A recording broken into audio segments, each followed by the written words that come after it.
E aí, gatinhas e gatões, eu sou o Libélula e eu tenho meu próprio Ragnarok, e tá no primeiro link da descrição. E é claro, também se juntem ao nosso Discord.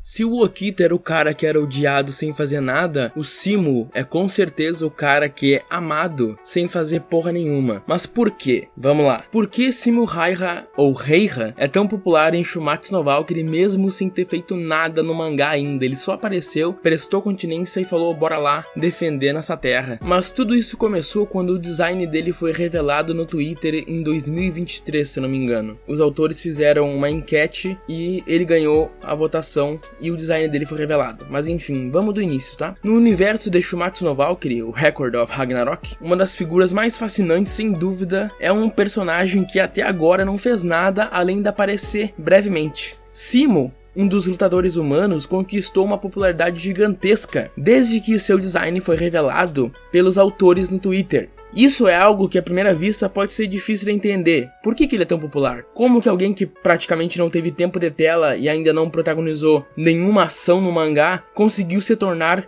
um dos personagens mais populares, mais comentados, esperados e adorados pelos fãs? A resposta talvez esteja em algo que transcende a narrativa do mangá. Simo Heiha é, antes de tudo, um ícone na vida real, e sua história real é tão impressionante que a simples menção do seu nome já carrega um peso de admiração. Pra quem não sabe, ele foi um atirador lendário finlandês durante a Guerra do Inverno na Segunda Guerra, na qual ele se destacou como o Demônio Branco, ou a Morte Branca, por suas habilidades excepcionais, e no Japão ele é chamado de Deus da Morte Branco. Ele foi responsável pela morte de centenas de soldados soviéticos com uma precisão mortal. Tudo isso enquanto operava em condições extremas de clima e terreno. Sua fama não vem apenas das suas vitórias, mas da sua imensa resistência e astúcia em uma das condições mais desafiadoras que um soldado poderia enfrentar. E o mais impressionante de tudo é que ele fez isso sem a ajuda de uma mira telescópica. Ele fez só com a mira de ferro. Simo Heiha é o tipo de personagem que não precisa de um flashback sombrio ou uma história trágica para atrair simpatia. Sua própria vida já é um conto épico, e ao ser inserido nesse universo,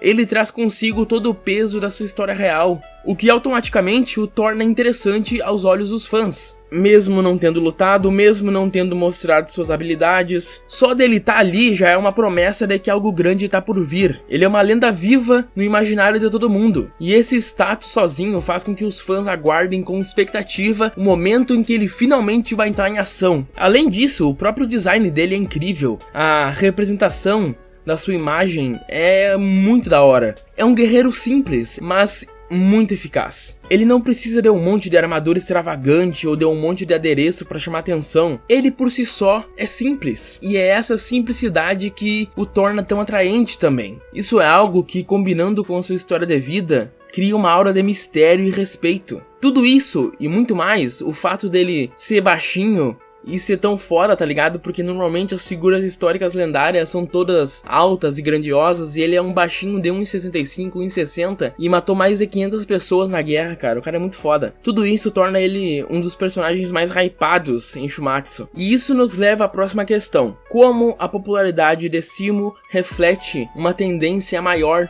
no mundo dos mangás e animes? Muitas vezes, personagens que são baseados em figuras históricas ou lendárias acabam ganhando uma popularidade imensa por conta da conexão emocional que os fãs têm com essas figuras. Esse foi um dos motivos que o Okita sofreu bastante. Nós, ocidentais, não temos conexão alguma com o Okita, e por isso, quando vemos ele tendo tanto destaque, e foco e hype, nós ficamos, quem é esse merda? Por que esse merda tá tendo tanto destaque? Esse era o pensamento inicial, e infelizmente é o pensamento atual de muita gente ainda. Muita gente que tem um pensamento de um cavalo, que não entendeu ainda. Mas enfim, voltando pro Simo. Ele é popular mundialmente.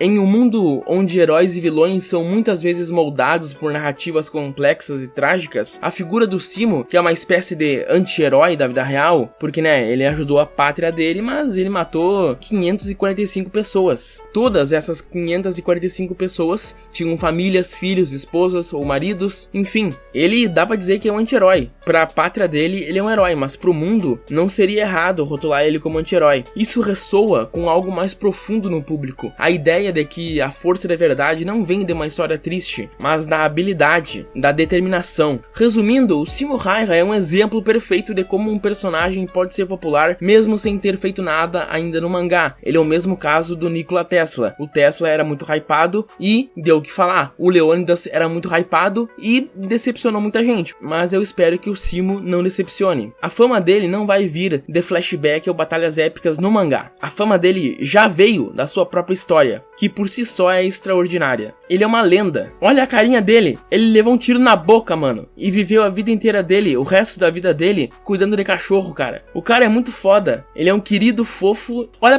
pra essa carinha e diz que ele matou mais de 500 pessoas. Esse baixinho de 1,60. Porra, esse cara é muito foda, mano. O Memura acertou muito em escolher ele como lutador. E ele foi o motivo de eu ter escolhido o que eu posso chamar de a versão feminina dele, a Pavlyuchenko, pro meu Ragnarok. Mas enfim, a sua popularidade é, em grande parte, um reflexo do impacto que figuras históricas têm na cultura pop. Especialmente quando elas trazem uma carga de lenda, de feitos incríveis, épicos, que transcende a ficção. Aliás, ele faleceu dia 1º de abril e ele vai lutar contra o Loki. A dica tava aí desde o início, cara, e ninguém viu essa porra. Ninguém percebeu que ele tinha morrido 1º de abril e fizeram a ligação com o Loki, não, cara? Porra, eu me senti muito idiota quando anunciaram o Loki vs Simo. Eu fiquei, por que Loki vs Simo? Depois eu entendi, vai ser um cara justo contra um cara que não luta de maneira justa. Um cara astuto contra um cara simples e honesto, talvez. Daí eu vi que ele nasceu dia 1º de abril. E o Loki é conhecido por ser um mentiroso, trapaceiro. Eu me senti um idiota. Foi a mesma coisa com o Leônidas, que a última coisa que o Leônidas viu antes de morrer foi o Sol. E ele lutou contra o Apolo, o deus do Sol, tá ligado? Que merda. Sempre tem essas conexões aí que a gente não pega, né? Que foda. Diabo!